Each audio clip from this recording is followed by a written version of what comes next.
Pastaruoju metu vaistinėse nusitęsė eilės, žmonės teiraujasi vaistų nuo peršalimo. Tikriausiai jau daugelis atkreipė dėmesį, kad aplink visi sloguoja ir kosti. Iš tiesų, nors tikrasis gripo sezonas dar tolys, prasideda tik gruodžio-sausio mėnesiais, pastebimas akivaizdus virusinių ligų viršutinių kvėpavimo takų infekcijų protrūkis. Nors epidemijos lygis dar nepasiektas, tačiau sergamumas visoje Lietuvoje sparčiai didėja. Specialistai teigia, kad padidėjusiai sergamumo lėmė staigus atšalimas ir permainingų orai. Taip pat rudenį po atostogų į vieną vietą susibūrė dideli kolektyvai, ypač mokyklose ir universitetuose. Pinigų karta teiraujasi, kiek pirmosios ligos simptomus pajutęs žmogus gali gydyti savarankiškai ir kada jau reikėtų kreiptis į gydytoją. Žiūrint, koks virusas mumis užpuolė, žiūrint, kokia tai yra klinika. Jeigu yra neaukšta temperatūra, toks nedidelis negalavimas, tai aišku, mes galime ir patys gydytis. Tačiau jeigu kyla temperatūra ir kelias dienas jinai nenukrenta, kadangi gripas yra pavojingas tom savo komplikacijom.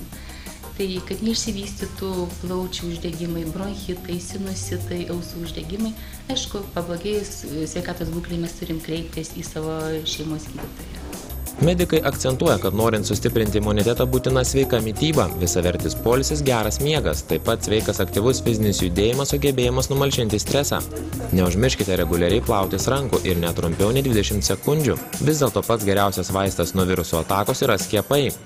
Pati geriausia profilaktika tai yra vis dėlto skiepijimas. Tai yra pripažinta Pasaulinės sveikatos organizacijos ir pirmiausia, aišku, reiktų žmonėm pagalvoti apie skiepijimąsi.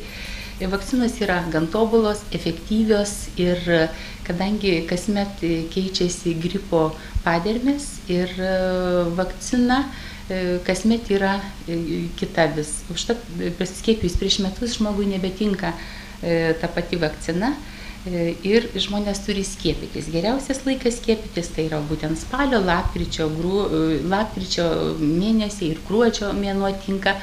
Tai yra vienas iš geriausių profilaktikos priemonių. Jei nenorite paploninti savo piniginės vaistinėje prieš artėjantį gripo sezoną, sutaupykite keliasdešimt litų skiepams. Susirgus ar ilgą laiką praleidus lovoje, o ne darbe, pajusite kur kas didesnius nuostolius, ką jau kalbėti apie jūsų sveikatą.